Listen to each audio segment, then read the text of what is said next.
وہ بہت گڑگڑایا، رویا، مگر ملک الموت نے اس کی جان قبض کر لی۔ ناظرین، قرآن مجید فرقان حمید میں اللہ رب العزت نے ارشاد فرمایا، ارم ذات العماد، ارم ستونوں والا شہر، یا زبان عام میں صرف ارم، عربی میں ارم ذات العماد اور انگریزی میں وبر، اوبر، ارم اور ارم آف پلرز۔ قدیم عرب قوم عاد کے مرکزی شہر کا نام ارم تھا، جس کا ذکر قرآن مجید فرقان حمید میں اللہ رب العزت نے یوں فرمایا، ارم ذات العماد التی لم یخلق مثلها فی البلاد۔ یہ شہر طوفان نوح کے کافی بعد بسا اور زبردست ترقی کر گیا۔ اس وقت لوگ طوفان نوح کو بھول کر دوبارہ شرک اور بت پرستی کی طرف راغب ہو گئے تھے۔ اس قوم پر حضرت ہود علی نبینا علیہ السلام کو نبی بنا کر بھیجا گیا تھا۔ جب اس قوم نے شرک اور بت پرستی ترک نہ کی تو اللہ رب العزت نے عذاب نازل کر کے اسے تباہ کر دیا۔ اس قوم کے تذکرے کو کہانی سمجھا جاتا تھا، مگر اسی صدی میں اس شہر کے آثار برآمد ہوئے ہیں جو الربع الخالی کے اس حصے میں ہیں جو آج کل عمان میں شامل ہے۔ اس کے آثار 1984 میں خلائی شٹل چیلنجر کی مدد سے دریافت کیے گئے۔ ناظرین، یہ شہر 3000 سال قبل مسیح سے لے کر پہلی صدی عیسوی تک اونٹوں کے اس کاروانی راستے پر آباد تھا جہاں سے ہند، عرب اور یورپ تک تجارت کی جاتی تھی، اور یہ اپنے زمانے کا ایک تجارتی مرکز تھا۔ روایات کے مطابق یہ شہر ایک عظیم طوفان سے تباہ ہوا۔ اسے 1000 ستونوں کا شہر کہا جاتا ہے۔ اس کے ستون بہت اونچے تھے۔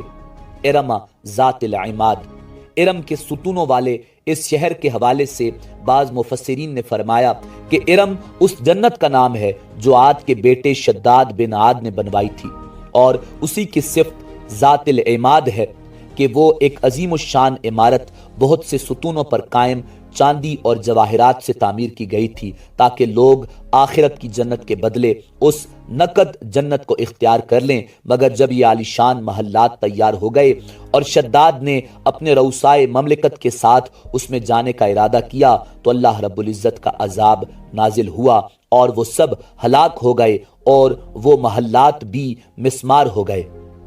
حضرت عبداللہ بن قلابہ رضی اللہ تعالی عنہ جو صحابی رسول صلی اللہ علیہ وآلہ وسلم تھے، اتفاق سے ادھر کو چلے گئے۔ اچانک ایک دن آپ کا ایک اونٹ بھاگ گیا۔ آپ اس کو تلاش کرتے کرتے اس شہر کے پاس پہنچ گئے۔ جب اس کے مناروں اور دیواروں پر نظر پڑی تو آپ بے ہوش ہو کر گر پڑے۔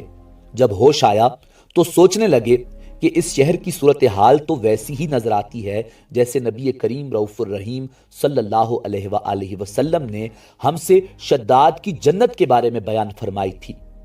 میں خواب تو نہیں دیکھ رہا، یا اس کا کسی حقیقت سے بھی کوئی تعلق ہے۔ اسی کیفیت میں اٹھ کر وہ شہر کے اندر گئے۔ اس کے اندر نہریں اور درخت بھی جنت کی طرح تھے، مگر وہاں کوئی انسان نہیں تھا۔ آپ نے وہاں پڑے کچھ جواہرات اٹھائے اور واپس چل دیے۔ وہاں سے وہ سیدھے اس وقت کے دارالخلافہ دمشق میں پہنچے۔ حضرت امیر معاویہ وہاں موجود تھے۔ وہاں جو کچھ مواجرہ ہوا انہوں نے حضرت امیر معاویہ رضی اللہ تعالی عنہ کے سامنے پیش کیا۔ حضرت امیر معاویہ نے ان سے پوچھا، وہ شہر آپ نے حالت بیداری میں دیکھا تھا کہ خواب میں؟ حضرت عبداللہ رضی اللہ تعالی عنہ نے بتایا کہ وہ بالکل بیداری میں تھے۔ پھر اس کی ساری نشانیاں بتائیں کہ وہ عدن کے پہاڑ کی فلاں جانب اتنے فاصلے پر ہے، ایک طرف فلاں درخت ہے، دوسری طرف ایسا کنواں ہے، اور یہ جواہرات اور یاقوت نشانی کے طور پر میں وہاں سے لایا ہوں۔